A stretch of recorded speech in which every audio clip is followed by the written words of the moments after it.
Alisa Wells, and I am a sanitization maintenance worker here at Holy Redeemer. I've been here for almost 5 years. I was born in Chicago, Illinois, and moved to Michigan in my 3rd grade year. I was raised Pentecostal Southern Baptist, and we grew up in the church. I believed in God, and I went to church every Sunday and Wednesday, and then I just grew away from faith. As I was growing up, I had a very unhealthy family situation, which caused me to leave state. I left my faith behind and got married and had children. I got married in Tennessee and had babies. I was there 4 years, and we moved back here to Michigan just before my 21st birthday. On my 21st birthday, we went out, had a good time. The next morning, he took the children to Tennessee to stay with his mother and never returned with him or my children. I just kind of went on, got married again, had another baby, another divorce. I never lost believing in God. I think I just lost my way, and then I met Bill. He worked with Holy Family and Holy Redeemer back and forth, and then I started working down at the hall, cleaning the hall up, and it turned into the full-time position with all 3 buildings around. Before I started working, I didn't have any church experience or faith or anything going on in my life at that time. I grew up the Southern Pentecost. He grew up Catholic.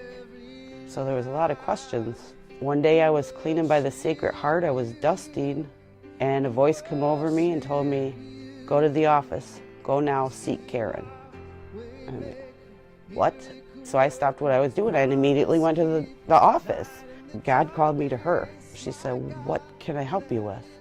I said, "Well, I guess I want to know about converting and becoming Catholic." She told me about the RCIA program.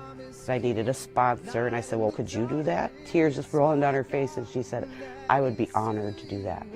Well, I started the RCIA program. I got comfortable to where I was able to ask more questions. Then it just started like questions all the time. Everywhere I turned, I was asking somebody a question. I had 3 struggles. One was communion. I didn't understand confession, and I didn't understand the rosary. It took me a while. I struggled with those 3 things.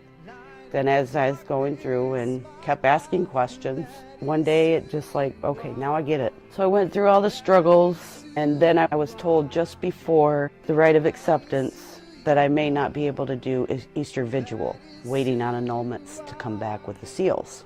I was like, I've went 2 years on this journey, and now you're going to tell me this? I was crushed, and I cried a lot, because this is what I've been looking forward to. I said, I'm going to continue on. The COVID shut everything down, so there was no Easter Vigil. I just thought to myself, well, the Lord said, you're not ready for some reason. After that point, when I accepted that it may not happen, and I continued on following and doing what I was supposed to do, is when everything started to fall into place. And then I got a date set.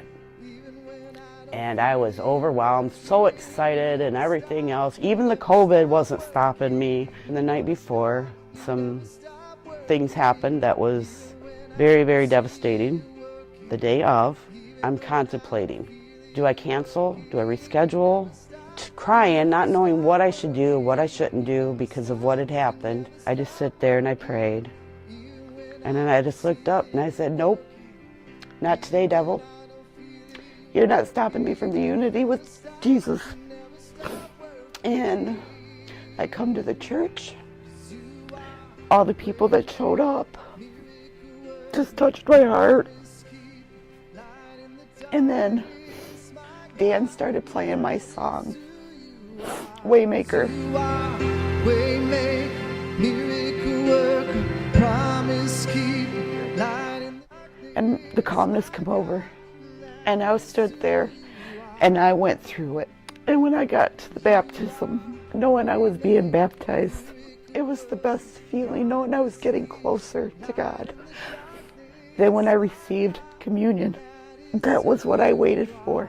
That's what I wanted, to receive Jesus. And when I received Jesus, I received in my hand, and I looked at Father, And I said, amen.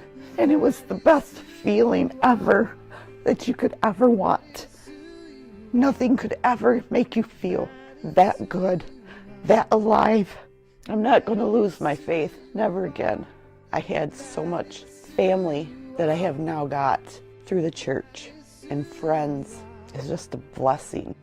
And after me and my husband's marriage was blessed, it was like our life began over. It was a new beginning for both of us, and nobody can ever take that away. And that's my story. 'Cause you are